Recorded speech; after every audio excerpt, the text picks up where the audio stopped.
The 1950s marked a transformative era for horror cinema, giving birth to performances that would haunt audiences' nightmares for generations to come. Long before CGI monsters and digital effects, these masterful actors relied purely on their chilling presence and bone-chilling performances to terrify moviegoers. Their ghastly grins, piercing eyes, and blood-curdling screams created an atmosphere of dread that modern horror still struggles to replicate. These unforgettable faces of fear forever changed what audiences find disturbing.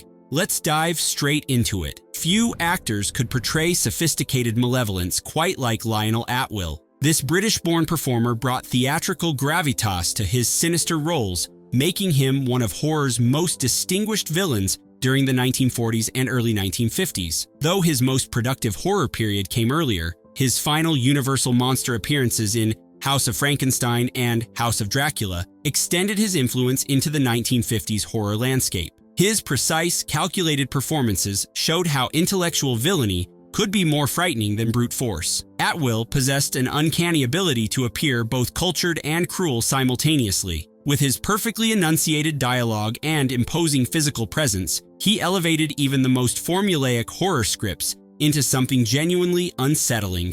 What made him particularly disturbing was how he could switch from charming sophistication to barely contained sadism in an instant. His characters often possessed medical or scientific knowledge, making their evil seem more methodical and purposeful. Behind the scenes, Atwill's career suffered a devastating blow when a notorious sex scandal destroyed his standing in Hollywood. The once respected actor found himself relegated to increasingly minor roles before his death in 1946. Despite this downfall, his performances established a blueprint for the sophisticated villain that would influence horror cinema throughout the 1950s and beyond. His portrayal of the one-armed Inspector Krug in Son of Frankenstein remains particularly memorable for audiences. The shadow of his performances loomed large over the decade's horror output, showing how a gentleman's demeanor could mask monstrous intentions. When alien invaders needed portraying in 1950s British cinema, filmmakers found their perfect foil in the elegantly beautiful Hazel.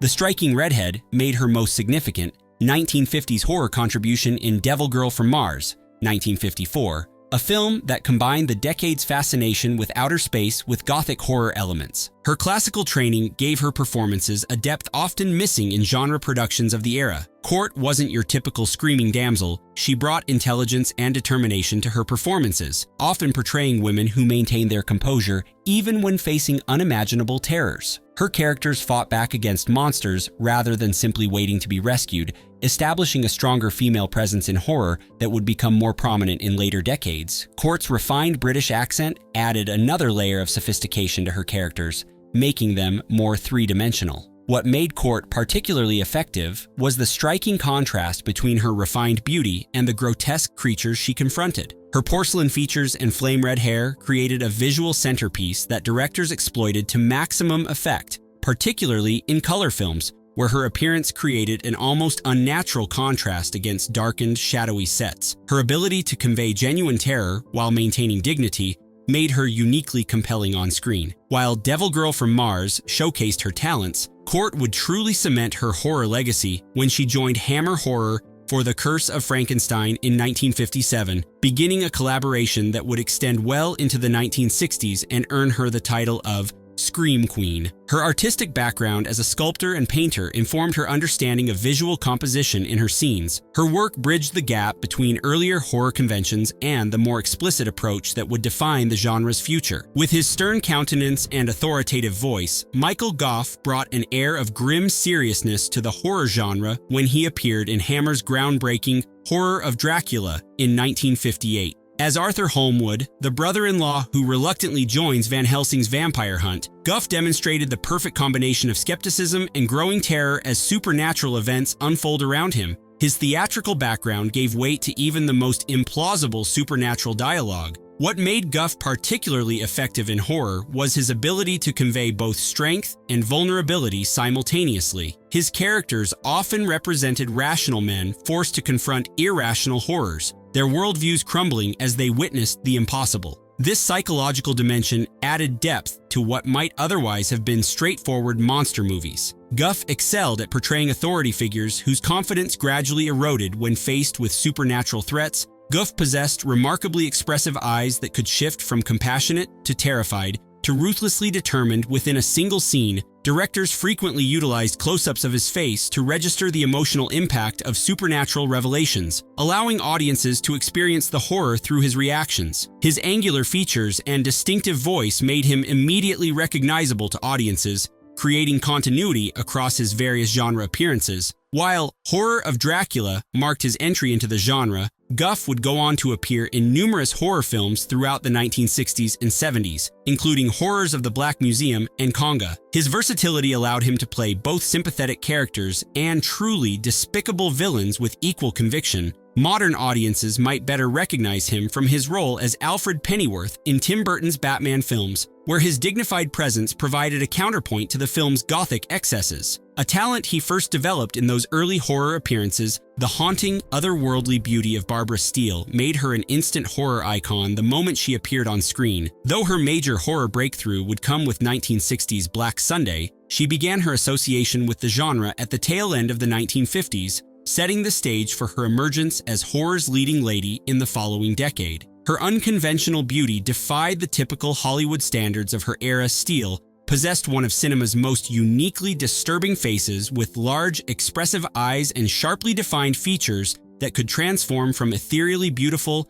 to nightmarishly intense. When properly lit, directors quickly recognized her visual impact and cast her in dual roles as both victim and tormentor in many of her films, including her breakout role in The Pit and the Pendulum, 1961, opposite Vincent Price. Her high cheekbones and striking bone structure created memorable shadows under dramatic lighting. What separated Steele from other horror actresses was her ability to project an almost supernatural quality even before any paranormal elements were introduced. There was something about her screen presence that seemed to exist between worlds, too intense and strange to be merely human, yet recognizably vulnerable in crucial moments. Her performances often conveyed a sense of ancient knowledge behind her penetrating gaze. While most of her iconic horror work would come in the 1960s in Italian productions like Castle of Blood and The Long Hair of Death, her emergence at the close of the 1950s signaled a shift toward more psychologically complex and visually striking horror that would define the coming decade. Despite having her voice frequently dubbed in her Italian films, her visual presence transcended language barriers. Her brief appearances in the 1950s horror were enough to establish her as a transformative force in the genre. With his gaunt face, theatrical delivery, and imposing height, John Carradine cut a striking figure in numerous 1950s horror B-movies. The classically trained actor brought Shakespearean gravitas to even the most ludicrous horror premises, elevating material that might otherwise have been forgettable. His skeletal appearance became increasingly pronounced throughout the decade, adding to his otherworldly screen presence. Carradine possessed one of Hollywood's most distinctive voices, deep, resonant, and capable of both melodious charm and chilling menace. This vocal instrument allowed him to deliver even the most outlandish pseudoscientific dialogue with conviction that made audiences temporarily suspend their disbelief. When Carradine explained a monster's origins or a supernatural curse, viewers couldn't help but take the threat seriously. His deliberate, measured speech patterns made every line sound like important exposition. What made Carradine particularly valuable to 1950s horror was his ability to bridge high and low culture. Having performed Shakespeare on stage, he brought theatrical training to exploitation cinema, creating a strange hybrid performance style that became a genre staple. His characters often represented dark knowledge or forbidden wisdom, serving as gateways between the ordinary world and supernatural threats. Carradine approached even the cheapest productions with professional dedication and theatrical flourish. The versatile actor appeared in countless horror and horror-adjacent films throughout the decade, working tirelessly in both major studio productions and ultra-low-budget independent features. His collaboration with infamous director Ed Wood showcased his willingness to appear in anything. His willingness to appear in almost anything contributed to his ubiquitous presence in the genre, making him one of horror's most recognizable faces during the 1950s and establishing a legacy continued by his sons Keith and David in later decades. Few actors could unsettle an audience with just a glance like Peter Lorre. The Hungarian-born performer brought his uniquely unsettling screen presence into the 1950s after establishing himself as one of cinema's most memorable villains in the previous decades, though his primary horror work came earlier. His appearances in horror-adjacent roles throughout the 1950s maintained his status as one of film's most recognizable, creepy performers. His European accent added another layer of otherness to his already distinctive persona. Lorre's most distinctive features, his bulging eyes, soft voice, and round face, created an immediately recognizable silhouette that audiences associated with psychological disturbance and hidden menace. Unlike more physically imposing horror stars, Lorre's threat came from his unpredictability and the sense that his characters harbored deeply disturbing thoughts behind their seemingly mild exteriors. His childlike voice created a disturbing contrast with his often sinister intentions. What made Lorre especially effective was his ability to evoke both revulsion and sympathy simultaneously. His characters often seemed as tormented by their own natures as their victims were by their actions. This psychological complexity brought a disturbing dimension to his performances that purely monstrous villains lacked. Lorre could convey complex emotions with the smallest gestures, a slight widening of the eyes or twitch of the lips. While the 1950s saw Lorre gradually transition from horror into more conventional thrillers and even comedy, his visual presence remained coded as disturbing in the cultural consciousness. His appearances in comedic roles often played upon audience expectations established by his horror performances. His collaborations with Vincent Price later in his career would bring these two horror icons together, combining their distinct brands of screen menace and cementing Lorre's legacy as one of cinema's most effectively unsettling performers. The son of the Man of 1,000 Faces carried his father's monstrous legacy into the 1950s with performances that combined physical transformation with emotional depth. Lon Chaney Jr.'s horror career continued from the Universal monster heyday into the Atomic Age, bringing a crucial bridge between horror eras. His imposing physical presence made him perfectly suited for portraying creatures of supernatural strength. Chaney Jr.'s greatest gift to the genre was his ability to convey the humanity trapped within monstrous forms. His most famous role as Larry Talbot, the Wolfman, established him as cinema's quintessential tragic monster, a decent man cursed to become something terrible against his will. This theme of involuntary transformation resonated with 1950s audiences living under the shadow of nuclear weapons and societal conformity. His performances often explored the loss of self-control, a fear particularly potent during the conformist 1950s. What separated Chaney from other horror performers was his profoundly physical approach to performance. His large frame and expressive face allowed him to communicate torment and struggle even under heavy makeup. Audiences could feel the weight of his character's suffering in every movement and expression. Chaney brought athletic prowess to his monster roles, making creatures like the Wolfman dynamic and unpredictable threats. The early 1950s saw Chaney continuing to appear in horror films, though increasingly in supporting rather than lead roles. Personal struggles with alcohol affected his later performances, adding an unintended layer of tragedy to his screen presence. His later appearances often showed him visibly aged from his earlier starring roles. Despite these challenges, his contributions to horror remained significant,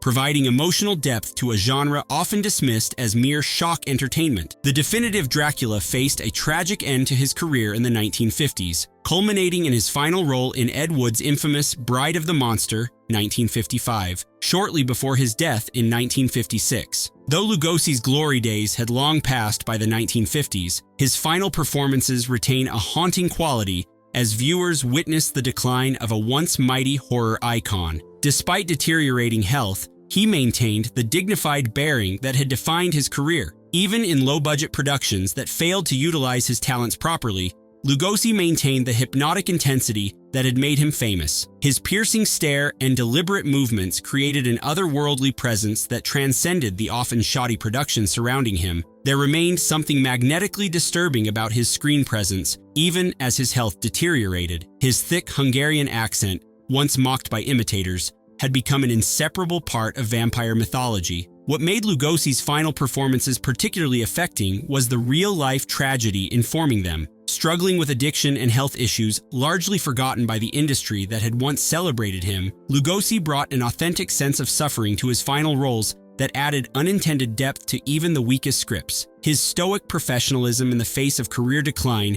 demonstrated remarkable dignity under difficult circumstances. Despite the indignities of his later career, Lugosi's cultural impact remained enormous. His accent, gestures, and appearance had so thoroughly defined the vampire in popular imagination that they continued to influence horror cinema long after his death he was buried in his Dracula cape at his own request, a poignant acknowledgement of the role that defined him. His brief appearances in 1950s horror served as a last glimpse of an icon whose shadow would continue to loom large over the genre for decades to come. The gentleman of horror brought his distinctive blend of monstrous appearance and dignified manner into the 1950s with performances that showcased his versatility beyond his iconic Frankenstein's monster Boris Karloff's. Appearances in films like The Strange Door, 1951, demonstrated his enduring power to unsettle audiences well into middle age. His British refinement created a fascinating contrast with his often monstrous characters. Karloff possessed a remarkable ability to project menace even when portraying seemingly harmless characters. His distinctive features, tall forehead,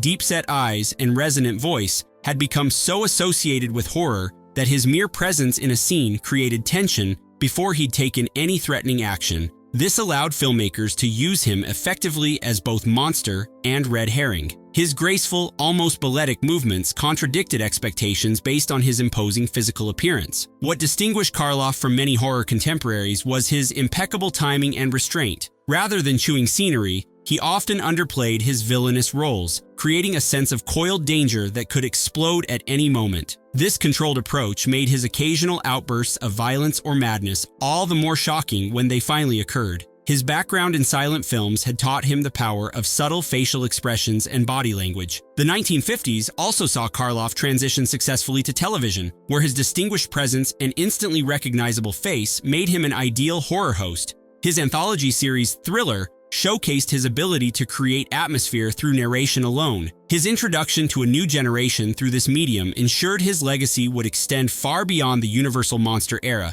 influencing horror performers well into the latter half of the century and beyond. When Hammer Films sought to reinvent Dracula for a new generation, they found their perfect vampire in the towering presence of Christopher Lee. His debut as the Count in 1958's Horror of Dracula revolutionized the character, bringing a previously unseen physicality and dark sensuality to what had become a somewhat staid horror icon. His imposing 6'5" frame and aristocratic bearing made him naturally intimidating on screen. Unlike Lugosi's hypnotic but restrained Count, Lee's Dracula was a creature of barely contained violence and predatory sexuality. Standing 6'5" with a commanding voice and piercing gaze, Lee created a vampire that seemed genuinely dangerous rather than merely exotic. His Dracula attacked with animalistic ferocity, blood dripping from fangs in vivid technicolor that shocked audiences accustomed to more sanitized horror.